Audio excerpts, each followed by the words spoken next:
بسم الله الرحمن الرحيم. الرحمن علم القرآن، خلق الإنسان علمه البيان. الشمس والقمر بحسبان، والنجم والشجر يسجدان. والسماء رفعها ووضع الميزان،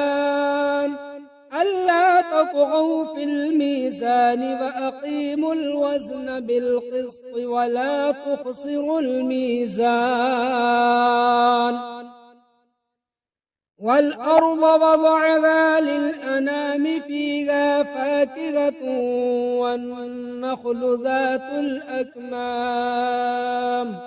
والحب ذو العصف والريحان. فبأي آلاء ربكما تكذبان؟ خلق الإنسان من صلصال كالفخار، وخلق الجان من مارج من نار. فبأي آلاء ربكما تكذبان؟ رب المشرقين ورب المغربين، فبأي آلاء ربكما تكذبان؟ مرج البحرين يلتقيان، بينهما برزخ لا يبغيان. فبأي آلاء ربكما تكذبان؟ يخرج منهما اللؤلؤ والمرجان، فبأي آلاء ربكما تكذبان؟ وله الجوار المنشآت في البحر كالأعلام، فبأي آلاء ربكما تكذبان؟ كل من عليها فان، ويبقى وجه ربك ذو الجلال والإكرام. فبأي آلاء ربكما تكذبان؟ يسأله من في السماوات والأرض، كل يوم هو في شأن. فبأي آلاء ربكما تكذبان؟ سنفرغ لكم أيها الثقلان، فبأي آلاء ربكما تكذبان؟ يا معشر الجن والإنس إن استطعتم أن تنفذوا من أقطار السماوات والأرض، فانفذوا لا تنفذون إلا بسلطان. فبأي آلاء ربكما تكذبان؟ يرسل عليكما شواظ من نار ونحاس فلا تنتصران. فبأي آلاء ربكما تكذبان؟ فإذا انشقت السماء فكانت وردة كالدهان. فبأي آلاء ربكما تكذبان؟ فيومئذ لا يسأل عن ذنبه إنس فبأي آلاء ربكما تكذبان يعرف المجرمون بسيماهم فيؤخذ بالنواصي والأقدام فبأي آلاء ربكما تكذبان هذه جهنم التي يكذب بها المجرمون يطوفون بينها وبين حميم آن فبأي آلاء ربكما تكذبان ولمن خاف مقام ربه جنتان فبأي آلاء ربكما تكذبان ذواتا أفنان فبأي آلاء ربكما تكذبان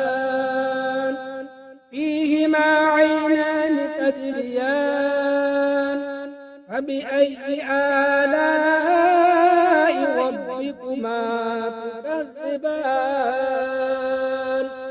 فيهما من كل فاكهة زوجان فبأي آلاء ربكما تكذبان متكئين على فرش بطائنها من استبرق وجنى الجنتين دان فبأي آلاء ربكما تكذبان فيهن قاصرات الطرف لم يطمثهن إنس قبلهم ولا جان فبأي آلاء ربكما تكذبان كأنهن الياقوت والمرجان فبأي آلاء ربكما تكذبان هل جزاء الإحسان إلا الإحسان فبأي آلاء ربكما تكذبان ومن دونهما جنتان فبأي آلاء ربكما تكذبان مدهامتان فبأي آلاء ربكما تكذبان فيهما عينان ضاختان فبأي آلاء ربكما تكذبان فيهما فاكهة ونخل ورمان فبأي آلاء ربكما تكذبان فيهن خيرات حسان فبأي آلاء ربكما تكذبان حور مقصورات في الخيام فبأي آلاء ربكما تكذبان لم يطمثهن إنس قبلهم ولا جان فبأي آلاء ربكما تكذبان متكئين على رفرف خضر وعبقري حسان فبأي آلاء ربكما تكذبان تبارك اسم ربك ذي الجلال والإكرام أعوذ بالله من الشيطان الرجيم بسم الله الرحمن الرحيم ياسين والقرآن الحكيم إنك لمن المرسلين على صراط مستقيم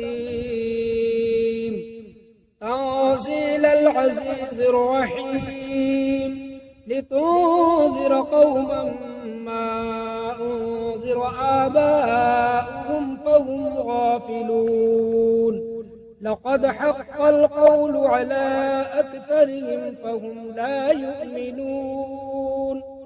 إنا جعلنا في أعناقهم أغلالا فهي إلى الأذقان فهم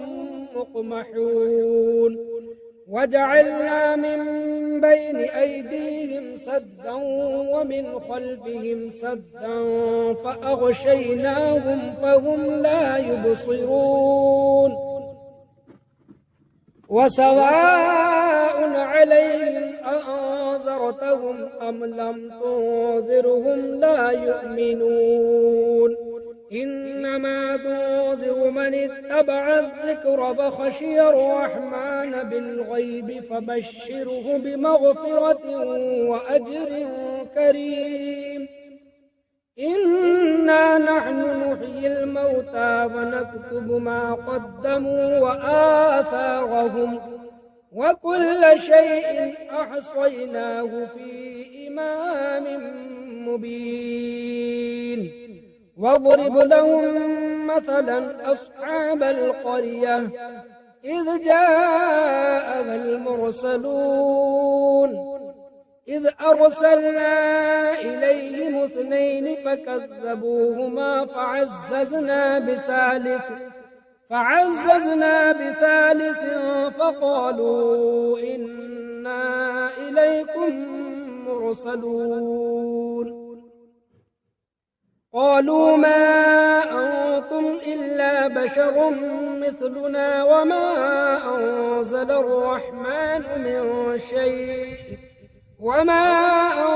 الرحمن من شيء إن أنتم إلا تكذبون قالوا ربنا يعلم إنا إليكم لمرسلون وما علينا إلا البلاغ المبين قالوا إنا تطيرنا بكم لئن لم تنتهوا لنرجمنكم وليمسنكم منا عذاب أليم قالوا طائركم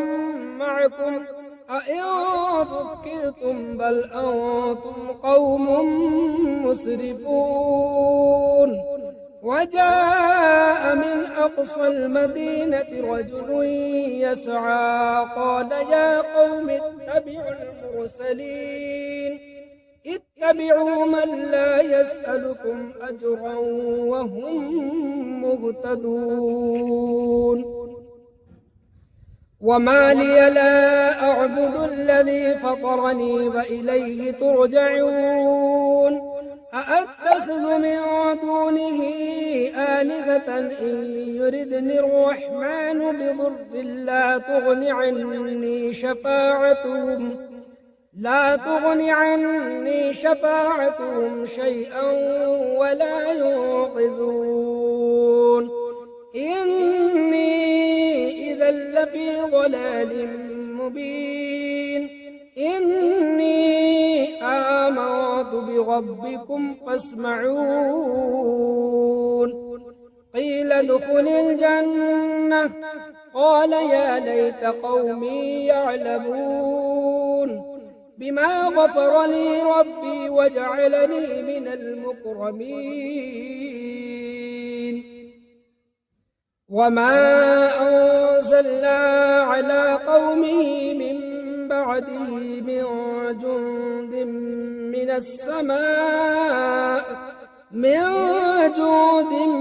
من السماء وما كنا منزلين إن كانت إلا صيحة واحدة فإذا هم خامدون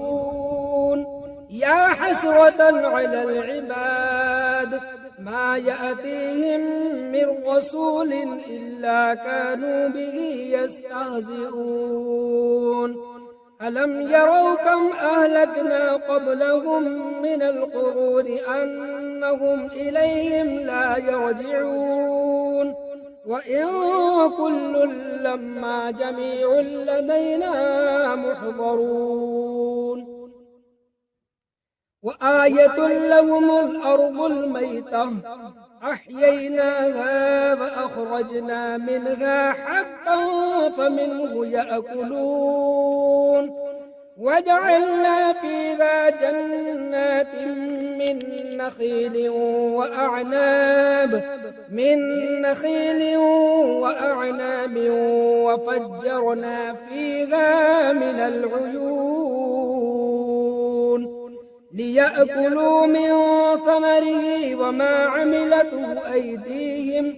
أفلا يشكرون سبحان الذي خلق الأزواج كلها مما تنبت الأرض ومن أنفسهم ومما لا يعلمون وآية لهم الليل نسلخ منه النهار فإذا هم مظلمون والشمس تجري لمستقر لها ذلك تقدير العزيز العليم والقمر قدرناه منازل حتى عاد كالعرجون القديم لا الشمس ينبغي لها أن تدرك القمر ولا الليل سابق النهار وكل في فلك يسبحون وآية لهم أنا حملنا ذريتهم في الفلك المشحون وخلقنا لهم من مثله ما يركبون وإن نشأ نغرقهم فلا صريخ لهم ولا هم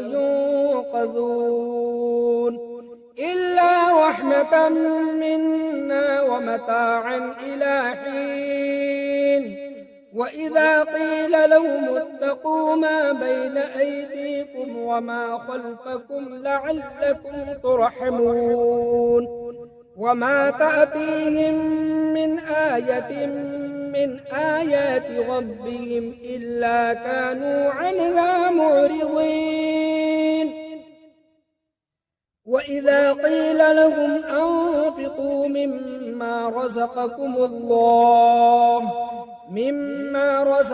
الله قال الذين كفروا للذين آمنوا أنطعم من لو يشاء الله أطعمه إن أنتم إلا في ضلال مبين ويقولون متى هذا الوعد إن كنتم صادقين ما ينظرون إلا صيحة واحدة تأخذهم وهم يخصمون فلا يستطيعون توصية ولا إلى أهلهم يرجعون ونفخ في الصور فإذا هم من الأجداث إلى ربهم ينسلون قالوا يا ويلنا من بعثنا من مرقدنا هذا ما وعد الرحمن وصدق المرسلون إن كانت إلا صيحة واحدة فإذا هم جميع لدينا محضرون فاليوم لا تظلم نفس شيئا ولا تجزون إلا ما كنتم تعملون إن أصحاب الجنة اليوم في شغل فاكهون هم وأزواجهم في ظلال على الأرائك متكئون لهم فيها فاكهة ولهم ما يدعون سلام قولا من رب رحيم وامتازوا اليوم أيها المجرمون ألم أعهد إليكم يا بني آدم ألا تعبدوا الشيطان إنه لكم عدو مبين وأن اعبدوني هذا صراط مستقيم ولقد أضل منكم جبلا كثيرا أفلم تكونوا تعقلون هذه جهنم التي كنتم توعدون اصلوها اليوم بما كنتم تكفرون اليوم نختم على أفواههم وتكلمنا أيديهم وتشهد أرجلهم بما كانوا يكسبون ولو نشاء لطمسنا على أعينهم فاستبقوا الصراط فأنى يبصرون ولو نشاء لمسخناهم على مكانتهم فما استطاعوا مضيا ولا يرجعون ومن نعمره ننكس في الخلق أفلا يعقلون وما علمناه الشعر وما ينبغي له إن هو إلا ذكر وقرآن مبين لينذر من كان حيا ويحق القول على الكافرين أولم يروا أنا خلقنا لهم مما عملت أيدينا أنعاما فهم لها مالكون وذللناها لهم فمنها ركوبهم ومنها يأكلون ولهم فيها منافع ومشارب أفلا يشكرون واتخذوا من دون الله آلهة لعلهم ينصرون لا يستطيعون نصرهم وهم لهم جند محضرون فلا يحزنك قولهم إنا نعلم ما يسرون وما يعلنون أولم ير الإنسان أنا خلقناه من نطفة فإذا هو خصيم مبين وضرب لنا مثلا ونسي خلقه قال من يحيي العظام فهي رميم قل يحييها الذي أنشأها أول مرة وهو بكل خلق عليم الذي جعل لكم من الشجر الأخضر نارا فإذا أنتم منه توقدون أوليس الذي خلق السماوات والأرض بقادر على أن يخلق مثلهم بلى وهو الخلاق العليم إنما أمره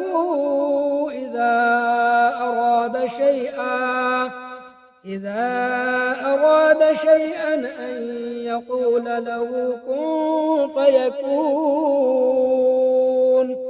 فسبحان الذي بيده ملكوت كل شيء